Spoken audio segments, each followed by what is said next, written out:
नमस्कार, आपका बहुत स्वागत है अगले मॉड्यूल में जिसका नाम है economic analysis. Economic analysis fundamental analysis का, वैल्यू इन्वेस्टिंग का सबसे इम्पॉर्टेंट कॉन्सेप्ट है। जब हम इसके बारे में डिस्कशन करेंगे तो आपको बहुत सारी बातें ऐसी लगेंगी कि ये तो बड़ी नॉर्मल सी बातें हैं, ये बातें तो हमको पता हैं, लेकिन हर इंफॉर्मेशन का, इकोनॉमिक एनालिसिस की हर छोटी बड़ी बात का अपना महत्व है, अपनी इंपॉर्टेंस है। तो इस मॉड्यूल को बहुत ध्यान से सुनिएगा।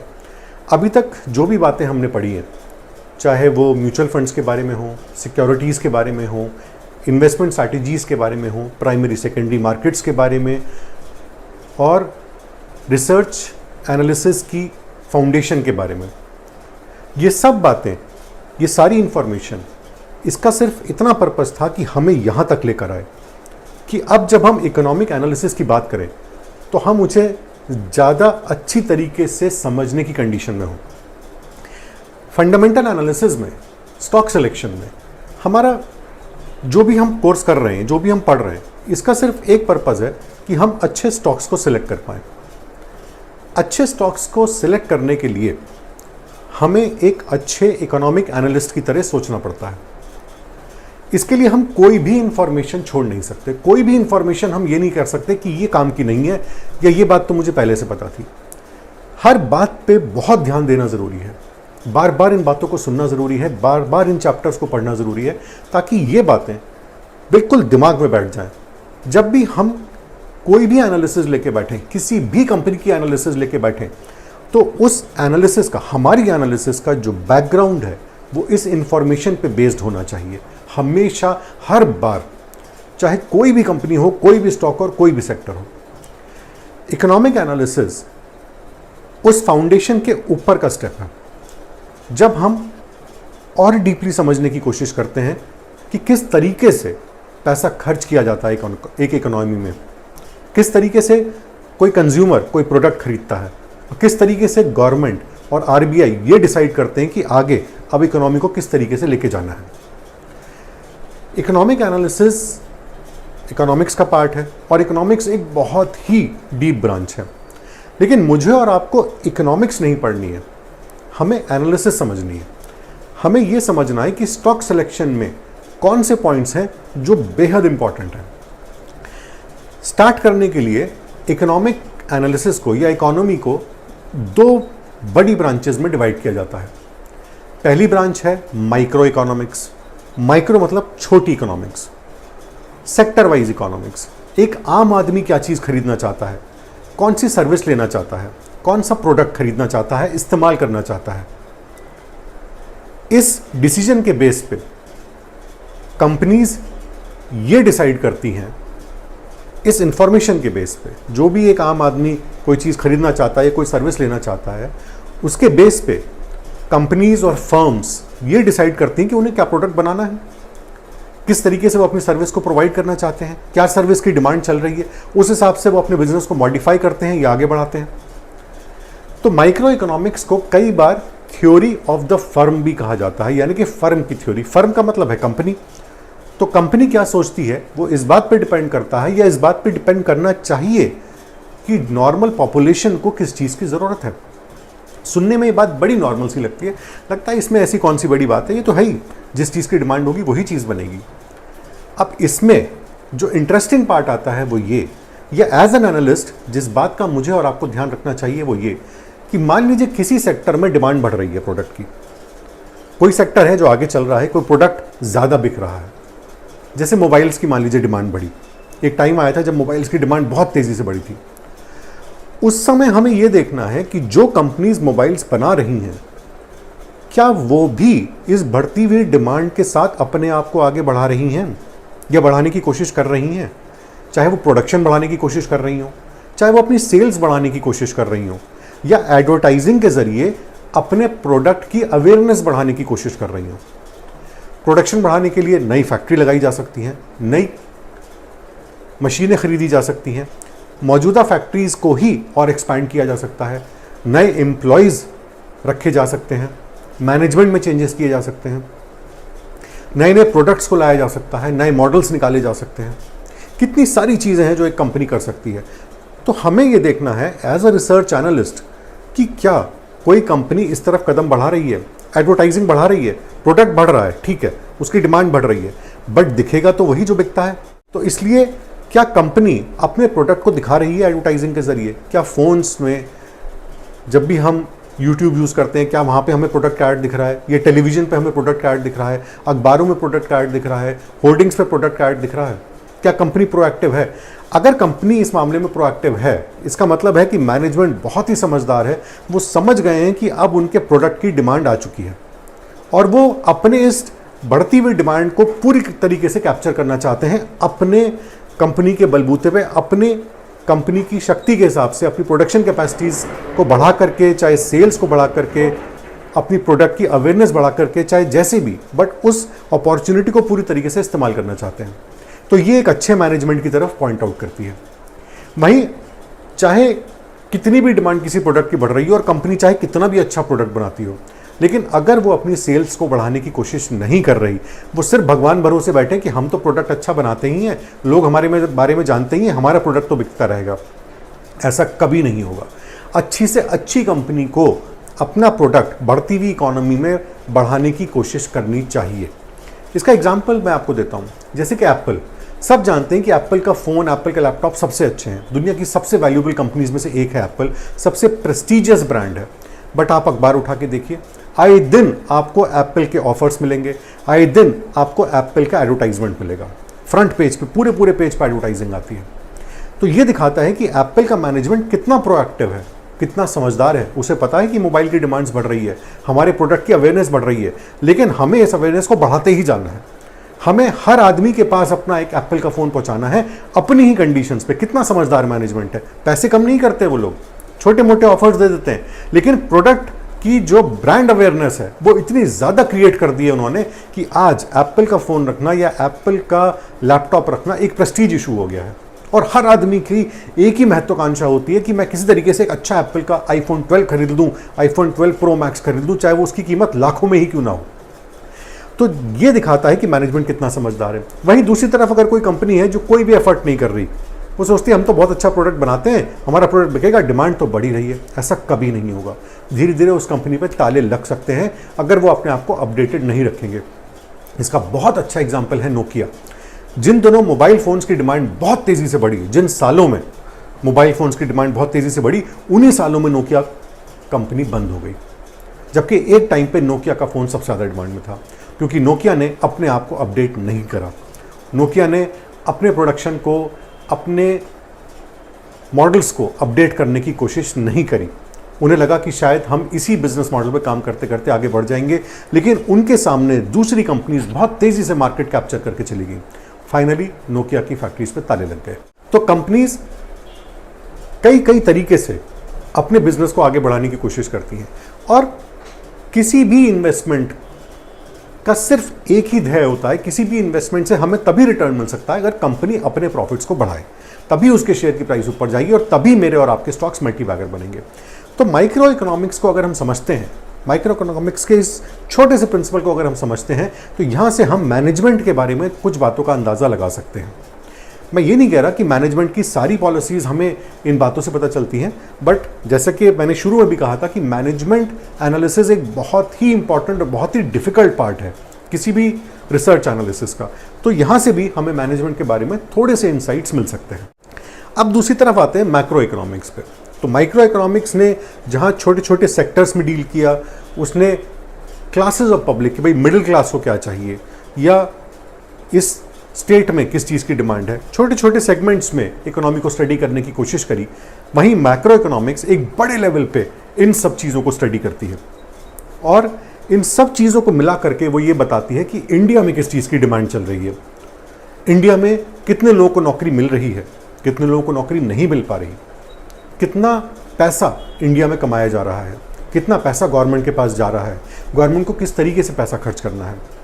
इस सारे डेटा को इस्तेमाल करके इंडिया के या किसी भी देश के दो सबसे बड़े पॉलिसी मेकर्स, एक तो गवर्नमेंट और दूसरा उस कंट्री का सेंट्रल बैंक, जैसे कि हमारे यहाँ इंडियन गवर्नमेंट और सेंट्रल बैंक हमारा रिजर्व बैंक ऑफ इंडिया, ये दो सबसे बड़े और सबसे इंपॉर्टेंट पॉलिसी मेकर्स आगे की पॉलिसीज बनाते हैं इस सारे मैक्रो इकोनॉमिक डेटा को इकट्ठा करके। सबसे पहली चीज जो बनाई जाती है वो होता है बजट। भारत सरकार हर साल एक बजट बनाती है। उस बजट से भारत सरकार को दिशा मिलती है कि हमें किस डायरेक्शन में अब काम करना है, किस सेक्टर में, किस सेगमेंट में हमें कितना पैसा खर्च करना है, कहां से हमारी कितनी कमाई है। उसी के हिसाब से वो अपनी पॉलिसीज बनाते हैं। जो पॉलिसीज गवर्नमेंट बनाती है उसको फिस्कल पॉलिसीज कहा जाता है। वहीं दूसरी तरफ रिजर्व बैंक ऑफ इंडिया, क्योंकि सारे फाइनेंशियल सेक्टर को रेगुलेट करता है, चाहे वो बैंक्स हों, एनबीएफसीज हों, तो उसका काम है ये देखना कि बैंक्स की फंक्शनिंग अच्छी तरीके से चलती रहे, पूरी तरीके से रेगुलेटेड एनवायरनमेंट में बैंक्स की फंक्शनिंग चले। उसके लिए वो भी कई तरह की पॉलिसीज बनाते हैं जिस पे अभी हम नज़र डालेंगे। जो भी policies reserve bank of India बनाते हैं उनको मिला करके कहा जाता है मॉनेटरी पॉलिसीज। तो गवर्नमेंट ऑफ इंडिया की जो पॉलिसीज हैं वो हुई फिस्कल पॉलिसीज और रिजर्व बैंक ऑफ इंडिया की जो पॉलिसीज है वही मॉनेटरी पॉलिसीज। इस तरीके से समझिए कि जैसे हम अपने घर का भी तो एक बजट बनाते हैं, हर महीने हम डिसाइड करते हैं कि हमारी कितनी इनकम है और हम कितना पैसा खर्च करेंगे, हमारे घर का बजट बनता है। तो वो तो हुआ एक बजट, जैसे कि भारत सरकार का बजट बना वैसे ही हमने अपने घर का बजट बनाया। फिर उस बजट के बिहाफ पे, उस बजट के बेस पे हम जो भी डिसीजन लेते हैं कि हमें यहाँ इतना पैसा खर्च करना है, इस तरीके से पैसा बचाना है, वो होती है हमारी पॉलिसीज़। मैक्रो इकोनॉमिक्स एक तरफ तो हमें ये बजट देती है, पॉलिसीज़ बनाने में हेल्प करती है सरकार को, और एक दिशा देती है सरकार को जिसमें गवर्नमेंट को आगे काम करना होता है, चाहे वो इंफ्रास्ट्रक्चर डेवलपमेंट हो, हेल्थ केयर में हो, किसी भी फील्ड में हो। एक जो डायरेक्शन डिसाइड होता है वो इन मैक्रो इकोनॉमिक पॉलिसीज़ के बेस पे ही होता है, इस मैक्रो इकोनॉमिक डेटा के बेस पे ही होता है। दूसरा, मैक्रो इकोनॉमिक्स की स्टडी के बाद हमें ये पता चलता है कि कहाँ से कितना पैसा आ रहा है और कहाँ कितना पैसा जा रहा है। जो भी अर्निंग गवर्नमेंट की हो रही है, जो भी अर्निंग एक आम आदमी की हो रही है, क्या वो पर्याप्त है, क्या वो सफिशिएंट है, या उसको बढ़ाने के लिए अब क्या करना चाहिए? क्या ज़्यादातर लोगों को नौकरी मिल पा रही है? अगर नहीं मिल पा रही तो किस तरीके से ये नौकरियां बढ़ाई जा सकती हैं? तो जहां माइक्रो इकोनॉमिक डेटा हमें छोटे छोटे सेक्टर्स, छोटे छोटे सेगमेंट्स में यही इंफॉर्मेशन प्रोवाइड करता है, वहां macro economic data overall country की सिचुएशन हमको बताता है इन सारे फैक्टर्स को कंसिडर करके। एक और बहुत इंपॉर्टेंट पार्ट जो मैक्रो इकोनॉमिक डेटा का है वो है इंटरेस्ट रेट्स। क्या इंटरेस्ट रेट्स चल रहे हैं, महंगाई दर कितनी है? महंगाई दर डिसाइड करती है कि इंटरेस्ट रेट क्या चलेंगे। अगर महंगाई दर बढ़ रही है तो इंटरेस्ट रेट भी आपने देखा होगा बढ़ते हैं। इंटरेस्ट रेट इसलिए बढ़ाए जाते हैं क्योंकि महंगाई दर के ऊपर जब इंटरेस्ट रेट रहेगा तभी तो आदमी सेव करेगा कुछ पैसे, तभी तो मैं और आप बैंक में पैसा डालेंगे। और अगर मैं और आप बैंक में पैसा डालेंगे, वही पैसा तो बैंक आगे इस्तेमाल करके लोन्स में देगा, अपने खर्चों के लिए इस्तेमाल करेगा। तो हमेशा इंटरेस्ट रेट और इन्फ्लेशन लिंक्ड रहते हैं। कितना इन्फ्लेशन है ये हमें पता चलता है मैक्रो इकोनॉमिक डेटा से, और उसी हिसाब से फिर इंटरेस्ट रेट डिसाइड किए जाते हैं। एक और इंटरेस्टिंग पॉइंट इंटरेस्ट रेट के बारे में है, अगर इंटरेस्ट रेट गिर रहे हैं, मान लीजिए बैंक में पैसा डालने का बहुत ज़्यादा ब्याज नहीं मिल रहा, तो इससे एक आम आदमी ज़्यादा इंस्पायर होता है दूसरे जगह पैसा डालने का, जैसे कि म्यूचुअल फंड में पैसा डालने के लिए, स्टॉक्स में पैसा डालने के लिए, डेट इंस्ट्रूमेंट्स में पैसा डालने के लिए। और अगर इंटरेस्ट रेट बढ़ रहे हैं तो हो सकता है आदमी एफडी में ज़्यादा पैसा डाले। लेकिन बढ़ते हुए इंटरेस्ट रेट का एक नुकसान भी होता है, जब भी इंटरेस्ट रेट बढ़ते हैं सेविंग्स के, तो लोन्स पे भी इंटरेस्ट रेट बढ़ेंगे। और दो इंडस्ट्रीज जो कि लोन्स के इंटरेस्ट रेट से बहुत ज़्यादा इफेक्ट होती हैं, वो एक है इंफ्रास्ट्रक्चर इंडस्ट्री और दूसरी है ऑटोमोबाइल इंडस्ट्री, क्योंकि ज़्यादातर घर और गाड़ियाँ लोन्स पे लिए जाते हैं। अगर इंटरेस्ट रेट तेज़ी से बढ़ रहे हैं तो ये एक आम आदमी की बाइंग कैपेसिटी को, परचेज कैपेसिटी को कम करता है, और बढ़ते हुए इंटरेस्ट रेट में घरों का बिकना, प्रॉपर्टीज़ का बिकना और गाड़ियों का बिकना कम हो सकता है। तो गवर्नमेंट को ये सारी इंफॉर्मेशन इकट्ठी करके, इस सारी इंफॉर्मेशन को कंपाइल करके इन्फ्लेशन को हमेशा कंट्रोल में रखने की कोशिश करनी होती है, ताकि पैसा सर्कुलेशन में रहे। सेविंग के लिए तो बहुत सारे तरीके हैं, गवर्नमेंट और बैंक्स, कंपनीज अलग अलग सेविंग के इंस्ट्रूमेंट्स निकालती हैं जिससे वो पैसा रेज करते हैं, जो कि हमने सिक्योरिटीज़ वाले मॉड्यूल में समझा था, जिसके बारे में हमने वहाँ पढ़ाई करी थी। तो मैक्रो इकोनॉमिक डेटा गवर्नमेंट को हेल्प करता है 4 चीज़ें करने के लिए, या 4 चीज़ों के बारे में पॉलिसीज़ बनाने के लिए। सबसे पहले तो ग्रोथ स्टेडी रहे या बढ़ती रहे, अनएम्प्लॉयमेंट रेट बेरोजगारी दर जितना नीचे रह सकती है उतना नीचे रहे। इन्फ्लेशन यानी कि महंगाई दर जितना कंट्रोल में की जा सकती है और जितनी नीचे लाई जा सकती है उतना नीचे लाई जाए, उतनी ज़्यादा कंट्रोल में करी जाए। और महंगाई दर कंट्रोल में होने से जो आम आदमी की ज़रूरत की चीज़ें हैं, चाहे वो कोई प्रोडक्ट है यानी कि फैक्ट्री में बनी हुई कोई चीज़ है या कोई सर्विस है, उनकी प्राइसेस भी कंट्रोल में रखी जाए। जितनी ज़्यादा प्रोडक्ट और सर्विसेज की प्राइसेस कंट्रोल में रहती हैं, इन्फ्लेशन कंट्रोल में रहता है, उतना ज़्यादा एक आम आदमी इंटरेस्टेड होता है इन्वेस्ट करने के लिए, चीज़ों को खरीदने के लिए, क्योंकि वो चीज़ें उसकी रीच में रहती हैं। यहाँ से हम आते हैं मैक्रो इकोनॉमिक डेटा के एक बहुत ही इंपॉर्टेंट कॉन्सेप्ट पे, जिसको कहते हैं नेशनल इनकम, यानी कि देश की कितनी कमाई हो रही है। नेशनल इनकम को निकालने के लिए 3 तरीके हैं। सबसे पहला तरीका होता है जिसको हम बोलते हैं प्रोडक्ट मेथड। प्रोडक्ट मेथड बड़ा ही सिंपल मेथड है। इसमें इकोनॉमिस्ट्स ये देखते हैं कि कितना प्रोडक्ट बनाया गया जो कि एक सिटीजन, एक आम आदमी कंज्यूम कर सकता है। इन प्रोडक्ट्स को 3 कैटेगरीज में रखा जाता है।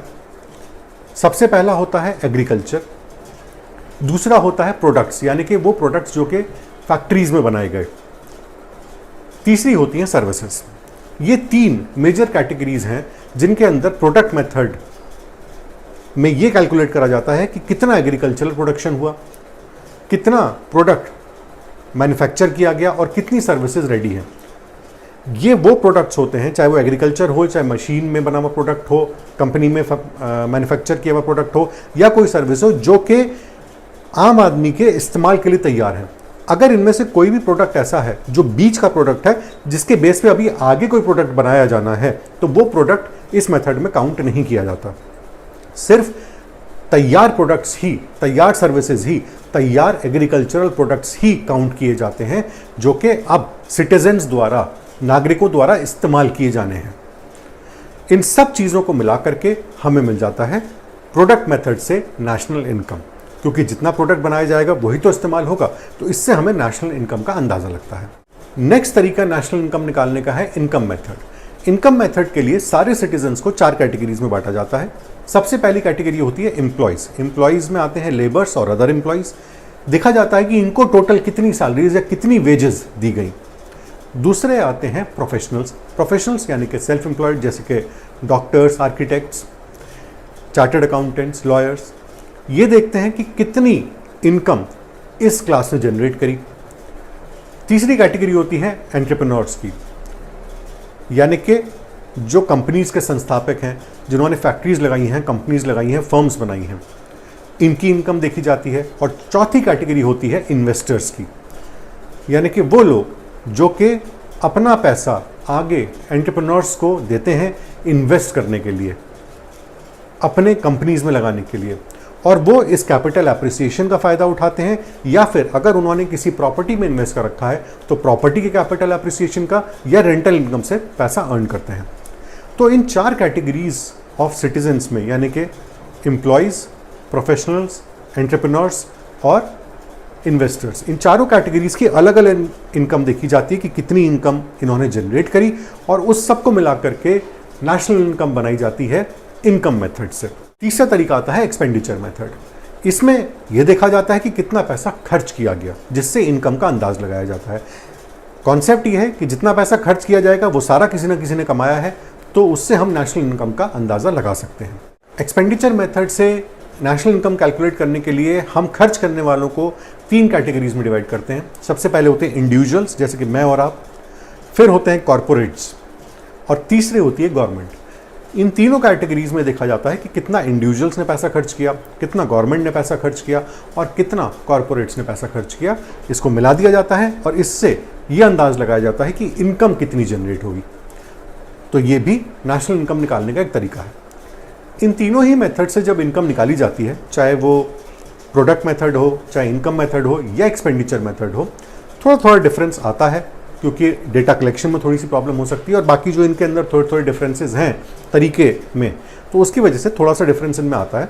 इनका एग्रीगेट निकाल के हम टोटल पॉपुलेशन से जब डिवाइड करते हैं तो हमें मिलती है पर कैपिटा इनकम, यानी कि एक देश में एक आदमी कितना पैसा कमाता है। अब क्यों ये 3 तरीके निकाले गए, ये बहुत ही इंटरेस्टिंग है।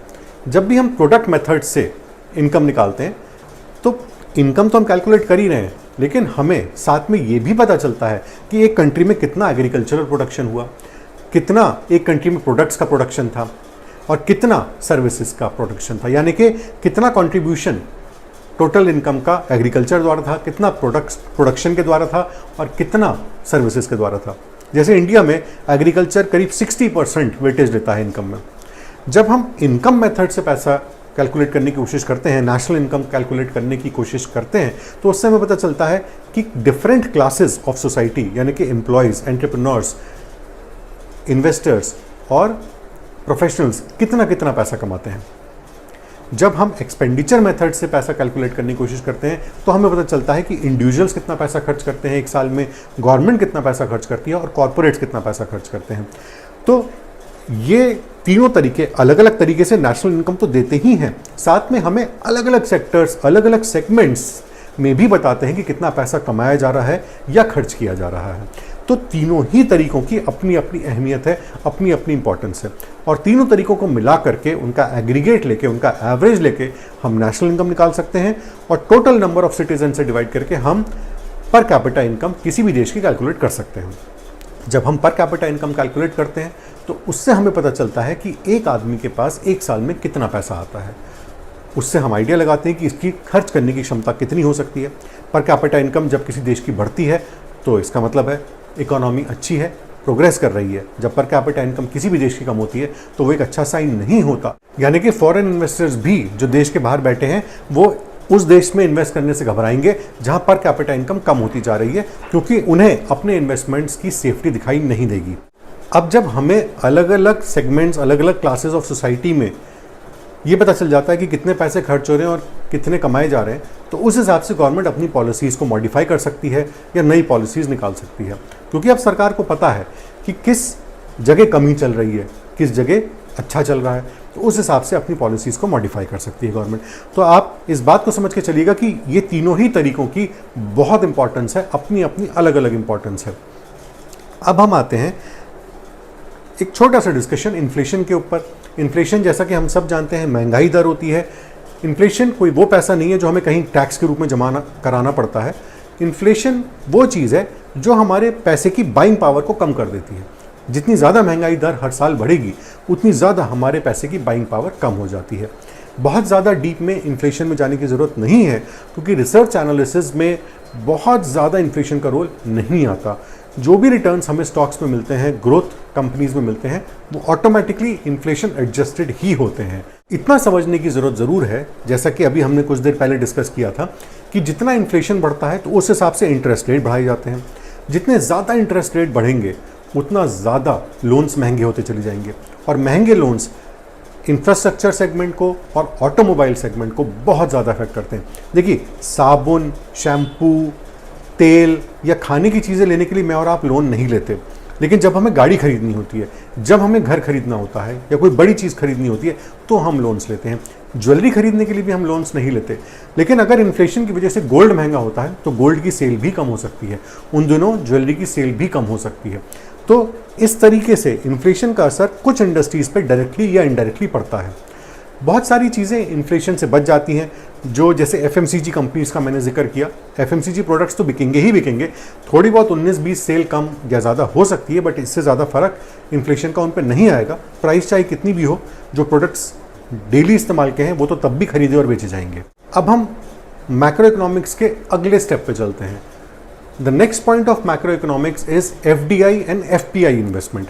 FDI foreign direct investment, FPI foreign portfolio investment. बहुत ही सिंपल डिफरेंस है इन दोनों के बीच में। FDI के माध्यम से जो भी पैसा आता है वो सीधा कॉरपोरेट फंक्शंस में जाता है, कॉरपोरेट एक्शंस में जाता है, कंपनी के अंदर आता है। और FDI के थ्रू जो भी जना पैसा इन्वेस्ट कर रहे हैं, जो भी foreigners FDI foreign direct investment के थ्रू पैसा इन्वेस्ट कर रहे हैं, वो कंपनीज के बोर्ड ऑफ डायरेक्टर्स में आ सकते हैं और कंपनीज के पॉलिसीज़ को, कंपनीज के डिसीजंस को, कंपनीज की वर्किंग को अफेक्ट कर सकते हैं, यानी कि मैनेजमेंट डिसीजंस में पार्टिसिपेट कर सकते हैं। FPI यानी कि portfolio investment, foreign portfolio investment के जरिए जो पैसा आएगा वो, जैसा कि वर्ड ही बताता है पोर्टफोलियो, वो या तो इक्विटीज़ में आएगा या डेट सिक्योरिटीज़ में आएगा। ऐसा पैसा लगाने से इन्वेस्टर्स को कोई भी मालिकाना हक या मैनेजमेंट का कंट्रोल नहीं मिलता है। इसलिए फॉरेन डायरेक्ट इन्वेस्टमेंट से मैनेजमेंट कंट्रोल मिलता है, पोर्टफोलियो इन्वेस्टमेंट से मैनेजमेंट कंट्रोल नहीं मिलता है। एफडीआई के बहुत फ़ायदे हैं, जैसे कि नए जॉब्स क्रिएट होते हैं, नई टेक्नोलॉजीज़ इंडिया में आती हैं, ग्लोबलाइजेशन का हमें फ़ायदा मिलता है, नए नए मैनेजमेंट स्किल्स कंपनीज़ के अंदर आते हैं, तो एफडीआई का बहुत फ़ायदा होता है। एफडीआई और एफपीआई की government time to time limit decide करती रहती है कि कितना पैसा एफडीआई के थ्रू किस इंडस्ट्री में आ सकता है, कितना पैसा पोर्टफोलियो इन्वेस्टमेंट के थ्रू, फॉरेन पोर्टफोलियो इन्वेस्टमेंट के थ्रू किसी भी इंडस्ट्री में या कंट्री में आ सकता है। तो गवर्नमेंट इन पॉलिसीज़ को डिसाइड करती है depending upon the micro economic data available कि कहाँ, किस इंडस्ट्री में, किस कंपनी में, किस सेगमेंट में कितने पैसे की ज़रूरत है, कितने एफडीआई की या एफपीआई की ज़रूरत है। नेक्स्ट कॉन्सेप्ट मैक्रो इकोनॉमिक्स का आता है फिस्कल पॉलिसीज़। तो फिस्कल पॉलिसीज़, जैसा कि मैंने कहा, ये वो पॉलिसीज़ हैं जो गवर्नमेंट बनाती है, जो सेंट्रल गवर्नमेंट बनाती है, उसको फिस्कल पॉलिसीज़ कहा जाता है। फिस्कल पॉलिसीज़ बजट पे डिपेंड करती हैं। बजट का सिंपल सा मतलब है कितना पैसा आ रहा है और कितना पैसा खर्च हो रहा है, कितनी इनकम है गवर्नमेंट की और कितना एक्सपेंडिचर है। इनकम के लिए गवर्नमेंट के पास जो मेन सोर्स है वो टैक्सेशन है, और एक्सपेंडिचर के लिए हेल्थ केयर है, मिलिट्री है, पुलिस है, सारे गवर्नमेंट के जो जितने भी दफ्तर हैं, जितने भी सेटअप्स हैं, चाहे वो एजुकेशन हो, इन सब चीज़ों में पैसा खर्च किया जाता है। तो गवर्नमेंट को ये देखना होता है कि कितनी उनकी इनकम हुई और कितना पैसा उन्होंने आगे खर्च करा। नॉर्मली गवर्नमेंट हमेशा डेफिसिट में ही चलती है, यानी कि जितना पैसा गवर्नमेंट को खर्च करना होता है उतना पैसा गवर्नमेंट टैक्सेशन के द्वारा कलेक्ट नहीं कर पाती। जब भी गवर्नमेंट डेफिसिट में जाती है तो गवर्नमेंट पैसा रेज करती है। पैसा रेज करने के लिए हमने सिक्योरिटीज़ वाले मॉड्यूल में ये बात देखी थी कि गवर्नमेंट डेट सिक्योरिटीज़ इशू करके पैसा रेज करती है, जैसे कि गवर्नमेंट बॉन्ड्स, गवर्नमेंट सिक्योरिटीज़ जिसको हम बोलते हैं। जब भी गवर्नमेंट पैसा बहुत ज़्यादा रेज करना शुरू कर देती है, यानी कि अगर ये जो डेफिसिट है बजट का, इनकम और एक्सपेंडिचर के बीच का जो डिफरेंस अगर ये बढ़ता जा रहा है, यानी कि इनकम कम होती जा रही है या खर्चा बढ़ता जा रहा है, इसको हम फिस्कल डेफिसिट बोलते हैं। तो अगर ये फिस्कल डेफिसिट बढ़ता जा रहा है तो गवर्नमेंट अपनी बोरोइंग बहुत ज़्यादा बढ़ा देती है। जब भी गवर्नमेंट बोरोइंग बहुत ज़्यादा बढ़ाती है तो गवर्नमेंट को ज़्यादा रेट भी ऑफ इंटरेस्ट भी देना पड़ेगा उस पर। जब भी गवर्नमेंट ज़्यादा रेट ऑफ इंटरेस्ट देगी तो सारे में ही रेट ऑफ इंटरेस्ट बढ़ेंगे, और उस हिसाब से ही फिर आगे की पॉलिसीज़ डिसाइड होंगी। फिर हम वहीं घूम फिर के पहुंच जाते हैं, चाहे इन्फ्लेशन के द्वारा या गवर्नमेंट द्वारा बोरोइंग्स बढ़ाए जाने के द्वारा किसी भी वजह से अगर इंटरेस्ट रेट बढ़ते हैं तो उसका इफेक्ट डायरेक्टली या इनडायरेक्टली कई सारी इंडस्ट्रीज और सेगमेंट्स पे आता है। दूसरा इफेक्ट गवर्नमेंट की बोरोइंग बढ़ने का ये होता है कि जब गवर्नमेंट खुद ही हायर इंटरेस्ट रेट पे पैसा रेज करने के लिए तैयार है तो कंपनीज के लिए अब बहुत मुश्किल हो जाती है पैसा रेज करना, क्योंकि उन्हें भी अब गवर्नमेंट के हिसाब से ही इंटरेस्ट रेट देना पड़ेगा जिससे भी वो पैसा रेज करेंगे।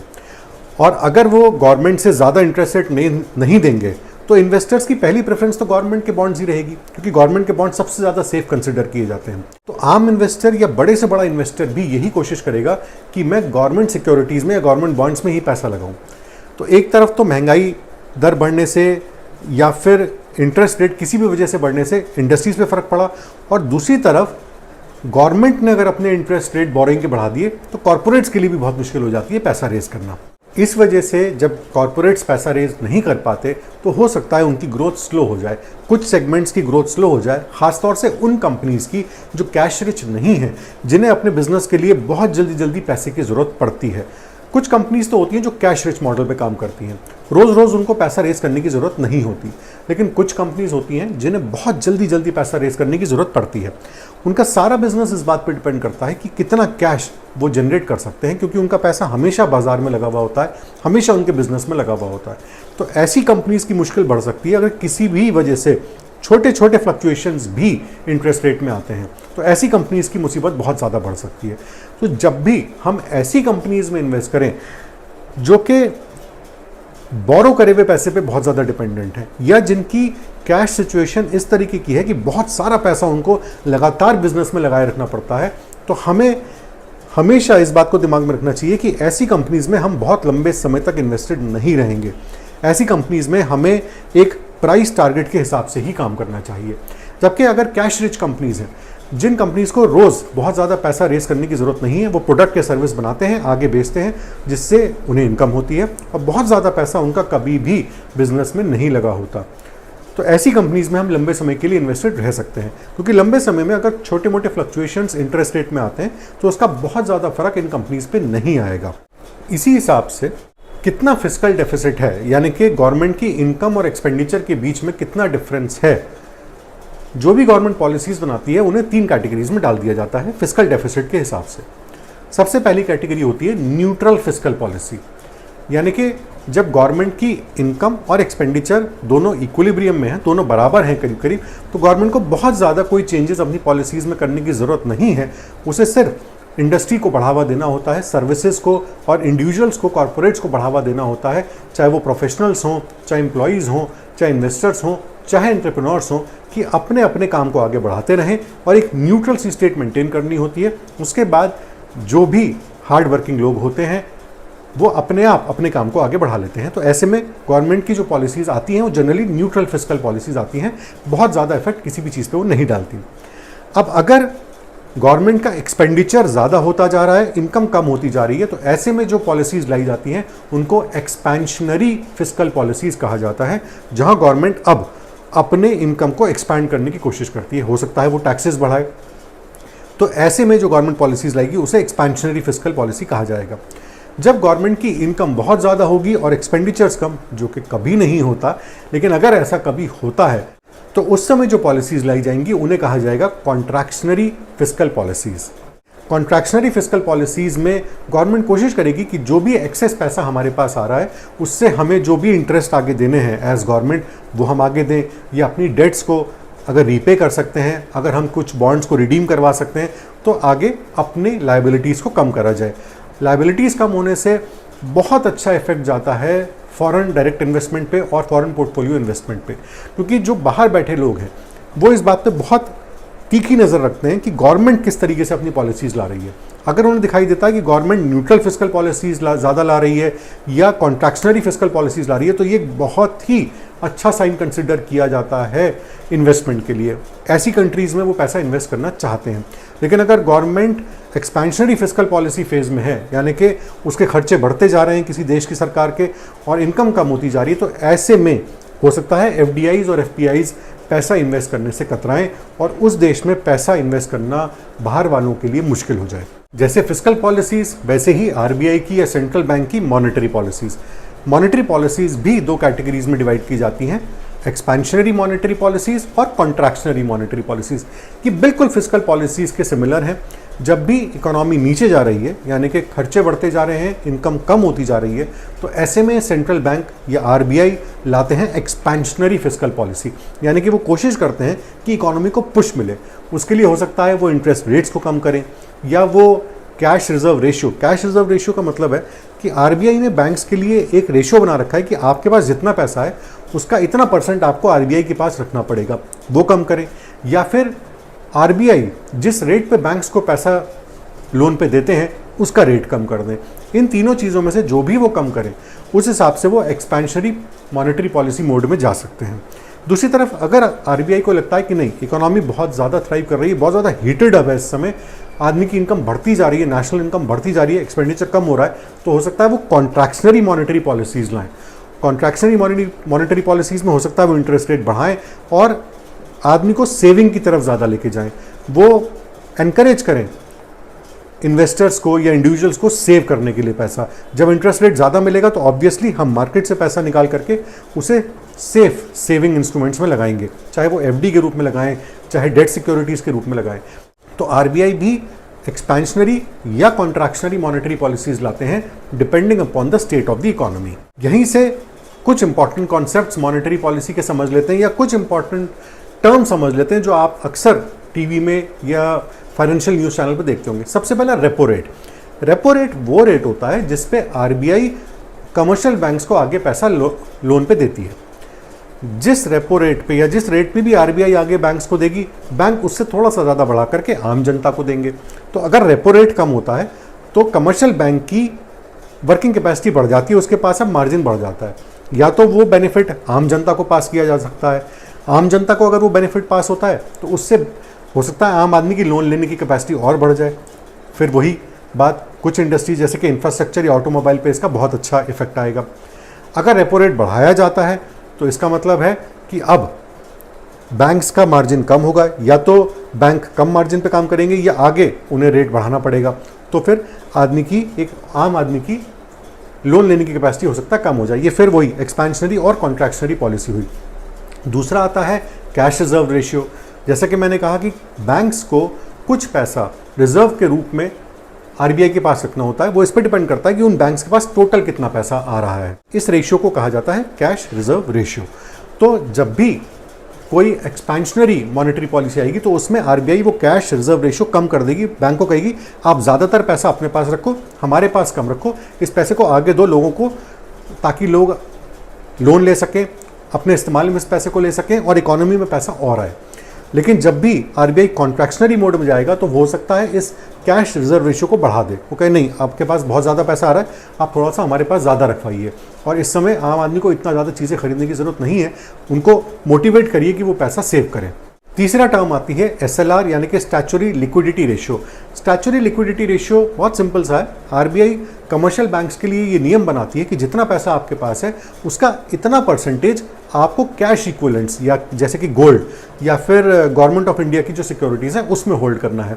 अगेन एसएलआर जितना बढ़ेगा इसका मतलब है कि इस समय आरबीआई कॉन्ट्रैक्शनरी मॉनेटरी पॉलिसी में है। अगर एसएलआर कम किया जाता है तो इसका मतलब है आरबीआई एक्सपेंशनरी मॉनेटरी पॉलिसी में है। वो कह रही है कि आपको इतना ज़्यादा इस समय गोल्ड या गवर्नमेंट सिक्योरिटीज़ में पैसा होल्ड करने की ज़रूरत नहीं है, आप आगे इसको इंडिविजुअल्स को, सिटीजन्स को दे सकते हैं, वो पैसा इस्तेमाल मिले और उनकी बाइंग पावर किसी तरीके से बढ़ाइए ताकि इकोनॉमी में पैसा ज़्यादा आए। ये था मैक्रो इकोनॉमिक्स और माइक्रो इकोनॉमिक एनालिसिस। बहुत सारी बातें इसमें से ऐसी रही होंगी जो आप जानते थे, जो एक नॉर्मल कॉमन नॉलेज है, लेकिन इस कॉमन नॉलेज को पूरी तरीके से स्ट्रक्चर करके जब हम इन्वेस्टमेंट्स पे अप्लाई करते हैं, जब हम रिसर्च और एनालिसिस पे अप्लाई करते हैं, तब हम बनते हैं एनालिस्ट। यहाँ से अब नेक्स्ट मॉड्यूल से जो बातें हम शुरू करेंगे अब वो स्पेसिफिक कंपनी एनालिसिस की होंगी। आज आपने जो भी बातें सुनी वो ज़्यादातर मैक्रो इकोनॉमिक्स की थी। माइक्रो इकोनॉमिक्स की बातें अब शुरू होंगी जब हम कंपनी एनालिसिस की बातें करेंगे और ये देखेंगे कि स्पेसिफिकली कौन कौन से पॉइंट्स हैं जो हमें देखने हैं। लेकिन कंपनी एनालिसिस पे जाने से पहले इस बात को सुनिश्चित कर लीजिएगा, इस बात को इंश्योर कर लीजिएगा कि आपने अब तक की सारी बातें बहुत ध्यान से समझ ली हैं, क्योंकि अगर अब तक की बातें बहुत ध्यान से हमने नहीं समझी हैं और हमारा ध्यान सिर्फ माइक्रो इकोनॉमिक एनालिसिस पे है या सिर्फ इस बात पे है कि कंपनी की अलग से एनालिसिस कर सकें, तो हमें बहुत ज़्यादा सक्सेस अपनी इन्वेस्टमेंट स्ट्रैटेजीज़ में नहीं मिलेगा। अब तक की जितनी बातें थी उनको ध्यान से सुनिएगा, चाहे तो इन वीडियोस को बार बार देखिए, और जब पूरी तरीके से आपके दिमाग में ये बातें क्लियर हो जाएं, अब हम बढ़ेंगे अगले मॉड्यूल्स की तरफ जहां से हम अब कंपनीज की स्पेसिफिक एनालिसिस शुरू करेंगे। जय हिंद।